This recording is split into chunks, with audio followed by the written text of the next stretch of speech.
The Mosatunia, literally meaning the smoke that thunders, is one of the largest falls in the world. The spray and the mist, rising to a high of over 400 meters, finally settles down on two majestic lands, Zimbabwe and Zambia. The Republic of Zambia is a landlocked country in southern Africa, neighboring the Democratic Republic of the Congo to the north, Tanzania to the northeast, Malawi to the east, Mozambique, Zimbabwe, Botswana, and Namibia to the south, and Angola to the west. The capital city is Lusaka. The population of Zambia is mainly concentrated around Lusaka in the south and the Copperbelt province to the northwest. Originally inhabited by the Khoisan people, the region was colonized during the Bantu expansion of the 13th century. After visits by European explorers in the 18th century, Zambia became a British colony. For most of the colonial period, Zambia was governed by an administration appointed from London with the advice of the British South Africa Company. It was during this time that migration of labor happened from India to Africa, as both the countries at the time were under British colonial rule. Contrary to the popular belief,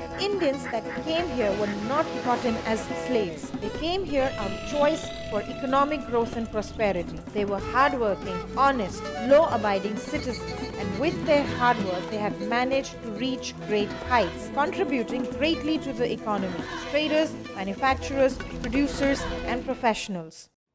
As a country and as a nation, God has blessed Zambia with abundant natural resources. Still, it is ranked amongst the 20 poorest countries in the world. Big multinational corporations belonging to the developed world have extracted copper worth $29 billion in the last 10 years. When all of the developed world is busy extracting wealth from Zambia, there is a small community of Indians, or Zambians of Indian origin, as they would like to be called, that is working hand in hand with the indigenous people, making life, as we call it, an enriching experience. This is their journey and a story of their silent contributions. The colonial government had opened up the Central African areas, Rhodesia, Northern Rhodesia, Southern Rhodesia, Malawi, to Indians to come and, basically be involved in commerce and trading and in manufacturing, light manufacturing. And they started giving permits. So they never came here as slaves or anything. They came here basically as people who could probably be sponsored by other established Indians. Majority of them came from Gujarat state within 100 miles of Surat, and in those days basically Gujaratis were the only Indians, people of Indian origin, who were in Zambia, and they numbered something like about 26,000 at the time of independence of Zambia in 1964. My parents basically were called here by some other relatives who had been in Zambia for a longer period. Initially they worked for these relatives, and as time progressed, they managed to start their own businesses, go do their own work or work for somebody else professionally. And with hard work, resilience, perseverance, they have at least managed to give us an education. I and my brother, we both went to University of Zambia. I graduated as an engineer, my brother is a doctor.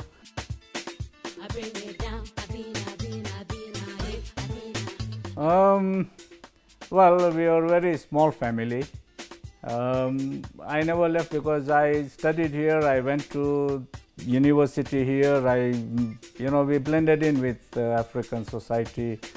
And we found that we didn't have any real reason to leave. Life was good. We were actually climbing the ladder also in society. And opportunities were there for a lot of people who remained behind. So I decided that I would make my life here. And since then I've been here. I think Indians have contributed here in terms of manufacturing, trading, which has given opportunities to give jobs to tens of thousands of people.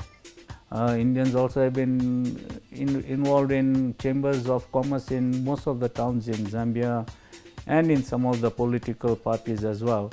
And they have made contribution even on political level, although I think Indians generally tend to shy away from taking part in politics. But on community level as well, a lot of contribution has been made to local hospitals, local clinics, local orphanages. They are not only involved in just commercial and trading sectors and things like that.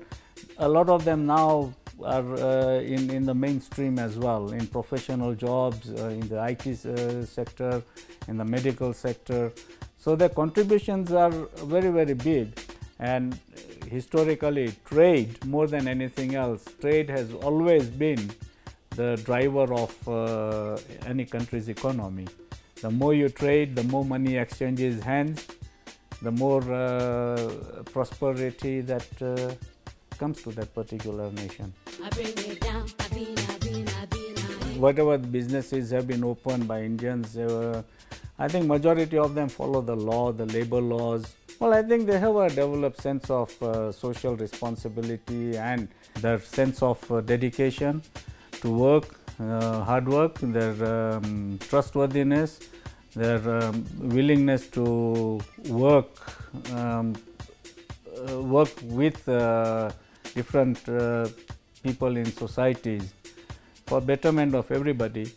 And I think in a way we have shown people that we can work together and we can make a better world without resorting to a lot of things that we see nowadays in society. Mainly our people are law-abiding citizens. Their lifestyle and their particular behavior, their beliefs in their own religion make them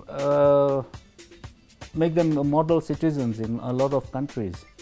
And this over and over again, even leaders of those countries have said that, we need more people like these.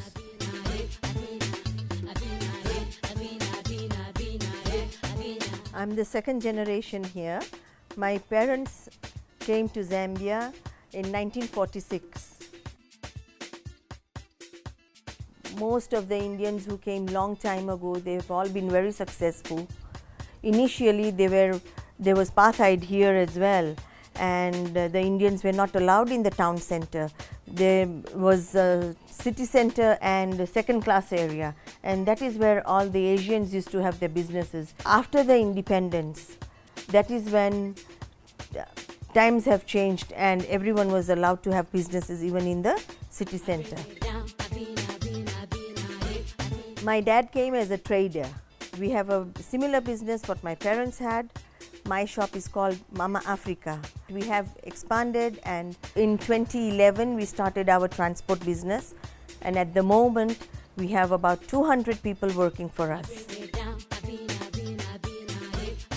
The contribution what we do is the number of people working for us itself will tell you that if we have 200 people, that means we are looking after 200 families at the same time. There are lots of Indians who do lots of charity through Lions Club. There is even lots of missionaries running over here, accommodated with all the stuff which is required for the children.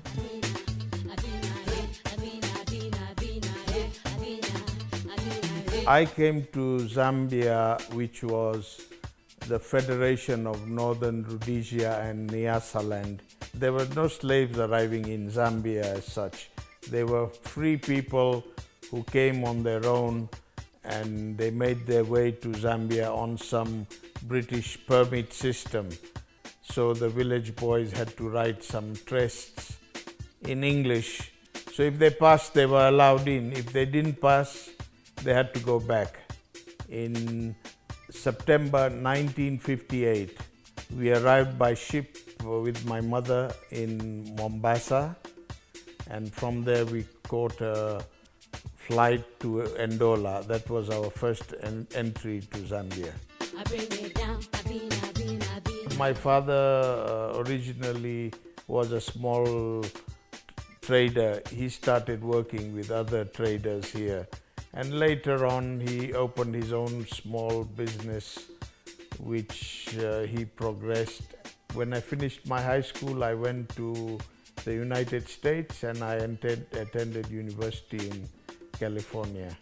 I was done with my education. I came back to what was left behind by my parents. I found my father's business was operating, selling clothes and shoes and all that kind of merchandise, and very quickly I got out of that and we started a food business selling non-perishable household items and groceries. So we've been doing that since 1981 up till now. As an opportunity to expand, we diversified into transportation and mining services. Right now, maybe we have got more than 250 people employed. And for this town, it's quite a big force to employ and pay them on time. I would say every contribution is accidental. We have just developed by sheer persistence in investing whatever we made in the local economy and building up our business. And as a result, we have attained the number of employees we have now. Just being there through thick and thin is our strength. If we given up in the bad times, we wouldn't be seeing the good times.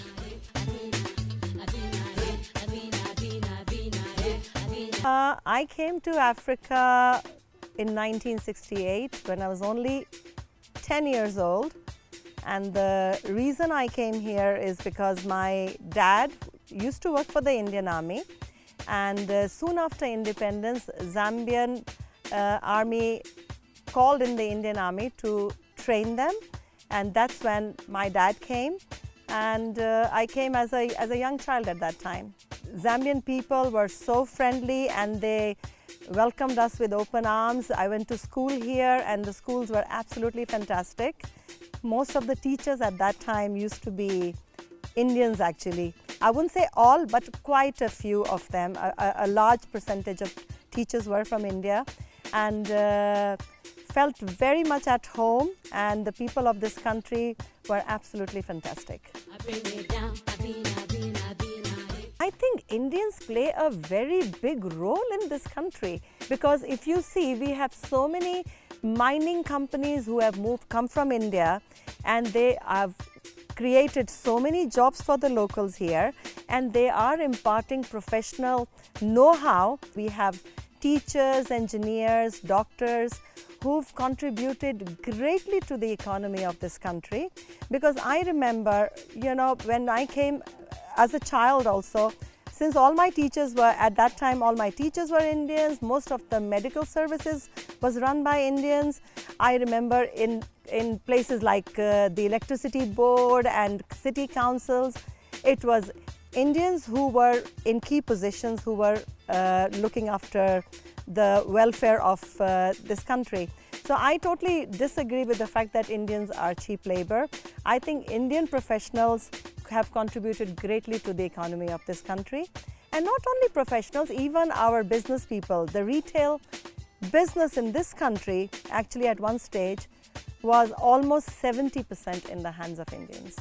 And you can imagine the impact retail business and manufacturing has on the economy of a country.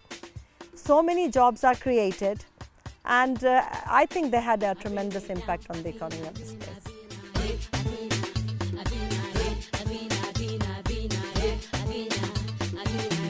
I just came to Africa unknowingly.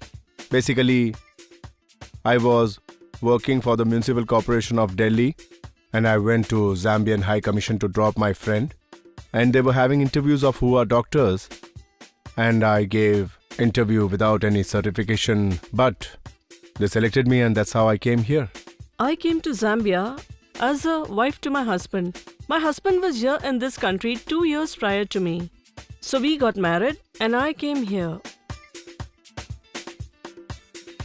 We came here in 1981, and I got married in 1983. And after that, we had children here. We raised them in excellent atmosphere. And we had immigration to many countries, but we prefer to stay back here because the Zambian people are very loving and caring. I'm a gynecologist. And sometimes I see such old people now, like 30 years old, so grown up and all. And they tell me, doctor, this is the boy you delivered 30 years ago. So, I think We feel proud. You feel really proud, and they all. And I don't feel this belonging anywhere else in the world, except the way I feel it here. Because this country is so beautiful. And it has given us so much that we initially just came for 2 years, and it has taken now, for the last 30 years, we are still here. So you can imagine, it must have done so good, There are lots of Indians here. Most of the Patel, they own their business. And they really contributed to the Zambian economy in various ways. In manufacturing, in day-to-day retail sectors. And it's great.